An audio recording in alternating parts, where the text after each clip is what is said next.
রবিবার দুপুরে গরম গরম ভাতের সঙ্গে যদি এরকম একটা সুন্দর মাটনের প্রিপারেশন হয় তাহলে তো একদম জমে যাবে। এর জন্য মাটনটাকে দই, হলুদ, লঙ্কা, সর্ষের তেল আর নুন আর সামান্য একটু মিষ্টি দিয়ে ভালো করে 2 ঘন্টার জন্য আমরা ম্যারিনেট করে রেখে দেবো। এরপর একটা প্রেসার কুকারে সাদা তেল দিয়ে সেখানে গরম মশলা ফোড়ন দিয়ে তার মধ্যে পেঁয়াজ কুচি, আদা, কাঁচা লঙ্কা কুচি দিয়ে ভালো করে মশলাটাকে কষিয়ে নেব, যাতে পেঁয়াজটা তাড়াতাড়ি নরম হয়। এর জন্য অল্প একটু নুনও দিয়ে নেব। এরপর পেঁয়াজটা নরম হয়ে এলে টমেটো কুচি দিয়ে ভালো করে মশলাটা কষাবো। এরপর হলুদ গুঁড়ো, লঙ্কার গুঁড়ো আর ধনে গুঁড়ো, এই 3টে মশলাই যাবে।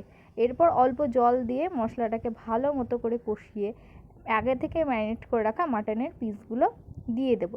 এরপর আধ ঘন্টা মতো প্রেসার কুকারেই ভালো করে আমরা মাটনটাকে মশলার সঙ্গে কষাবো। মনে রাখতে হবে এই স্টেপটা খুব ইম্পর্টেন্ট, ভালো করে কষালে তবে এই রান্নাটা ভালো রকম টেস্ট আসবে। এরপর গরম জল দিয়ে দেবো এবং কী হবে না, মাটনটা যাতে জাস্ট অল্প ডুবে থাকে এরকম মতন জল দেবো।